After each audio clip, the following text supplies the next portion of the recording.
Tuhan bersamamu dan bersama rohmu. Inilah Injil Yesus Kristus menurut Santo Markus.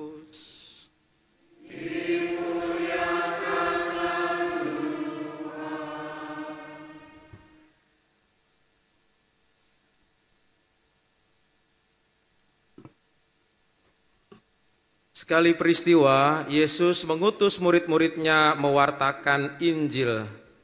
Setelah menunaikan perutusannya, mereka kembali berkumpul dengan Yesus dan memberitahukan kepadanya semua yang telah mereka kerjakan dan ajarkan.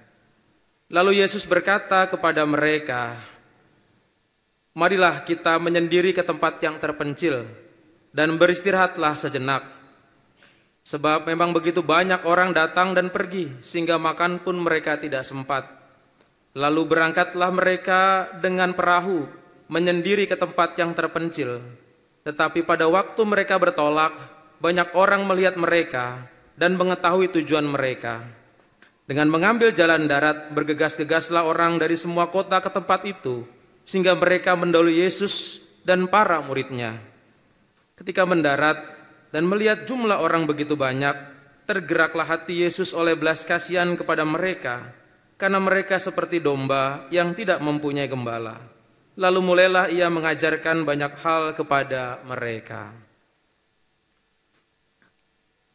Demikianlah sabda Tuhan.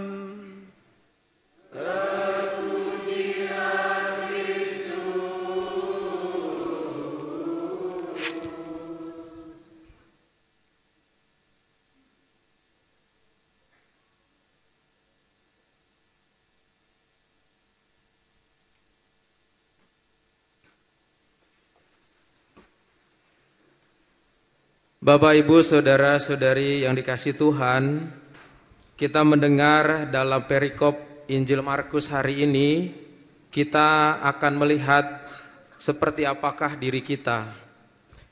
Perikop ini menggambarkan suatu tingkatan kedalaman bersama dengan Tuhan. Kita tahu kita semua adalah orang-orang yang mau dekat dengan Tuhan, dan paling tidak kita lakukan Ekaristi, kita berdoa supaya kita juga menjadi dekat dengan Dia. Tetapi seberapa dekat dan seberapa dalamnya hubungan kita, perikop ini sangat menarik dan menggambarkan bagaimana orang-orang yang diceritakan dalam hal ini hubungannya dengan Yesus. Yang pertama, kita mengenal dalam kalimat pertama ada istilah rasul. Dalam Injil teks asli yang dituliskan ini disebut juga para rasul itu adalah mereka yang diutus. Para rasul ini adalah orang-orang atau sebutan dalam istilah dalam bahasa Yunani adalah orang yang diutus. Yang kedua, kita mendengar juga ada istilah orang banyak. Orang banyak ini selalu ada bersama-sama dengan Yesus dan para muridnya, dan selalu mengikuti Yesus dan para muridnya. Setiap penginjil menceritakan tentang orang banyak yang datang berbondong-bondong. Kita tahu pasti ada sesuatu dan ada maunya. Yang ketiga, kita mengenal juga di sini dituliskan murid. Murid artinya orang yang ingin belajar, tertarik bersama dengan Kristus, dipanggil meninggalkan segala sesuatunya dan ingin belajar bersama dengan Kristus. Dan itu disebut dengan murid. Tiga istilah ini dimainkan dalam Injil ini dan memberikan kepada kita suatu cermin bagaimana tentang kita nantinya. Yang pertama, kita berbicara dulu mengenai orang banyak. Orang banyak yang tadi diceritakan itu adalah orang-orang yang dari berbagai macam kota datang untuk melihat Yesus, mengikuti Yesus, dan bahkan ketika Yesus sendiri dan para muridnya mau istirahat saja, mereka tidak bisa. Bahkan ketika mereka mau menyendiri pun, mereka semua antusias datang mengikuti dan ingin bertemu dengan Yesus. Maka walaupun mereka, para murid Yesus dan Yesus itu menuju ke tempat tertentu itu dengan perahu, mereka pun mengejarnya lewat jalan darat. Itu artinya mereka punya suatu keinginan menggebu-gebu untuk berjumpa dengan Tuhan. Ini adalah orang banyak.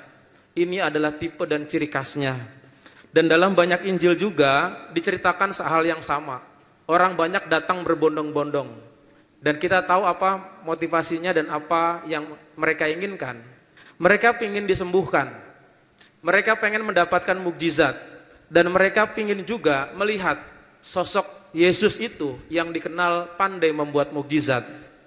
Biasa kalau kita juga ada orang terkenal, misalnya dari Bekasi, apalagi mereka jago menyembuhkan, patah tulang dan sebagainya, orang pasti datang berbondong-bondong. Dan tentu ini hal yang sama terjadi. Mereka datang berbondong-bondong itu melihat Yesus, apapun caranya akan ditempuh. Dan mereka memiliki motivasi, mereka ingin kemauannya dipenuhi. Mereka ingin apa yang ada dalam diri mereka dipenuhi. Ini tipe yang pertama. Kalau kita melihat tipe ini, orang beriman juga memiliki tipe semacam ini. Yaitu bahwa banyak orang juga ingin menggebu-gebu berjumpa dengan Tuhan. Datang berdoa, datang juga berziarah nun jauh di sana, datang juga bermeditasi nun jauh di sana, berziarah, berkeliling Gua Maria, bahkan ke gereja dan ke macam-macam. Pasti tentu saja mereka datang berbondong-bondong ataupun juga dengan sendiri dengan antusias yang besar. Tetapi tentu orang banyak ini adalah orang yang motivasinya hanya ingin dirinya itu kepenuhannya dipenuhi oleh Tuhan. Ingin apa yang ia minta dipenuhi, ingin apa yang dia inginkan tercapai dan yang dicita-citakan tercapai. Tentu ini adalah orang yang beriman dan percaya kepada Tuhan. Kita jangan menyalah-nyalahkan dulu mana yang benar dan mana yang salah. Ini adalah gambaran dan tipe yang digambarkan. Yang kedua adalah murid. Murid ini tidak lain tidak bukan adalah orang yang mau belajar, mau mengenal. Kita tahu orang-orang ini adalah orang-orang yang dipanggil, meninggalkan segala-galanya. Meninggalkan perahunya, meninggalkan jalannya, meninggalkan keluarganya, bahkan juga meninggalkan pekerjaannya yang sudah mapan, bahkan juga uangnya, dan ikut dengan Yesus dan kemana-mana berjalan bersama dengan Yesus. Tentu saudara-saudari, para murid ini memiliki motivasi yang berbeda. Dia tidak hanya ingin bahwa apa yang ingin dipenuhi, Yesus ingin mendapatkan apa yang dia ingin dapatkan. Tetapi dia mau belajar tertarik dengan Yesus. Ingin menggali Yesus lebih dalam lagi. Ingin melihat Yesus lebih dalam lagi. Dan ingin tahu bagaimana bersama hidup dengan Yesus itu. Apa yang ingin dia katakan kepada saya. Apa yang harus saya lakukan. Apa yang harus saya tempuh dalam hidup ini. Ini juga tipe orang beriman. Ini tipe para murid juga adalah tipe orang beriman yang motivasinya sudah berbeda. Tidak mencari kepenuhan untuk diri saya sendiri, kepentingan saya sendiri, tapi saya mau melihat, mau mengenal Yesus, apa yang Yesus katakan untuk saya, apa yang Yesus inginkan untuk saya, apa yang harus saya perbuat dalam hidup saya, untuk kata Yesus sendiri dalam dirinya. Jadi para murid sama seperti orang belajar. Setelah orang belajar ingin mengenal ilmu, mendapatkan ilmu sebanyak-banyaknya untuk bekal hidup mereka. Ini motivasinya. Lalu yang ketiga itu adalah rasul. Rasul ini adalah orang yang berbeda dari orang banyak, yang berbeda juga dari para murid. Banyak juga para murid yang setelah mendapatkan ilmu, pengetahuan, mendapatkan apa yang harus dilakukan dan tahu apa yang harus dilakukan, tapi tidak melakukannya. Tidak melakukan hal yang sama. Banyak juga orang sekolah menjadi murid juga tidak lulus. Dan para murid yang digambarkan di sini ini akhirnya berproses menjadi rasul. Apa itu rasul? Setelah mereka mendapatkan pengetahuan, setelah mereka mengenal Yesus lebih dalam lagi, setelah mereka mengetahui apa yang harus dilakukan, mereka diutus. Mereka diutus untuk mewartakan Injil dan mereka mau melakukan hal itu. Motivasinya berbeda. Bukan lagi untuk kepentingan diri saya yang saya lakukan, untuk cita-cita dan juga untuk apa yang hanya ingin saya minta kepada Tuhan. Bukan juga saya ingin mendapatkan sebanyak-banyaknya ilmu itu saja, tetapi saya mau membagikan warta Injil itu. Saya membagikan Tuhan dalam hidup saya dan saya mau diutus untuk mewartakan Tuhan dalam hidup saya. itu para rasul, itulah rasul. Jadi kalau dengan ketiga hal ini sebenarnya Markus mau mengajak kepada para pembacanya, Yesus yang didatangi rombongan orang berbondong-bondong itu yang antusias sekali ingin berjumpa dengan Tuhan, tidak disalahkan, tetapi mereka hanya ingin supaya kepenuhannya, keinginannya dipenuhi oleh Tuhan saja. Dan ada para murid yang hanya belajar untuk mendapatkan apa yang menjadi tujuan dari hidupnya, apa yang harus dilakukannya, tetapi juga kadang tidak melakukan hal itu. Ada yang berkhianat, ada yang meninggalkan, dan macam-macam juga. Tetapi para rasul yang digambarkan di sini adalah orang yang setelah tahu apa yang dikerjakan, yang harus dikerjakan, diutus untuk melakukan hal itu. Dia tidak lagi mementingkan apa yang ada di dalam dirinya, tetapi apa yang saya harus lakukan untuk Tuhan, untuk sesama saya. Itulah para rasul. Jadi kalau dari ketiga ini, posisi kita ada di mana, saudara-saudari? Nah, itu tentu saudara-saudari yang mengukurnya. Kalau saya melihat dalam kacamata saya, saudara-saudari sini levelnya sudah para rasul semua. Amin? Amin. Ya. Aminkan saja, mudah-mudahan iya. Ya. Jadi kalau level para rasul, ini adalah level orang yang bertemu dengan Tuhan, tidak lagi hanya mementingkan apa yang saya mohonkan kepada Tuhan, karena dia yakin Tuhan pasti akan memenuhinya. Dia akan melihat apa yang harus saya lakukan untuk Tuhan, bukan lagi Tuhan yang harus dilakukan untuk saya. Itulah yang digambarkan dalam Efesus oleh Rasul Paulus. Apa yang harus saya lakukan untuk Tuhan? Apa yang harus saya lakukan untuk sesama saya? Ini level para rasul, level orang yang sudah diutus. Maka apa yang dilakukan oleh orang-orang yang diutus itu, dia akan memperdalam lagi hubungannya dengan Tuhan. Ketika ciri-ciri orang yang sudah diutus itu mau menjalankan perutusannya, tidak lagi memikirkan apa yang menjadi kepentingan saya, memikirkan orang banyak, memikirkan perutusan, maka dia bersama dengan Tuhan datang, pergi menyendiri ke tempat yang terpencil dengan perahu. Saudara-saudari, apa artinya ini? Para rasul tentu tidak akan bisa menjalankan perutusannya, menjalankan keinginannya untuk bisa membagikan dirinya kepada orang kalau tidak digerakkan oleh Allah sendiri, oleh Roh Kudus sendiri.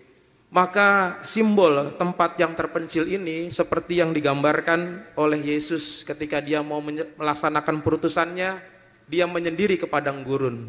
Dia 9 kali kalau dalam Injil itu pergi ke tempat yang sunyi. Pergi ke tempat yang sunyi itu berjumpa dengan Tuhan, berbicara dengan Tuhan, dikuatkan, diberikan juga penguatan untuk tugas-tugas perutusannya. Jadi dia diutus oleh Tuhan, bukan diutus oleh dirinya sendiri. Diutus oleh dirinya sendiri artinya adalah melaksanakan apa yang dia inginkan sendiri, melakukan ini dan itu sesuai dengan keinginannya.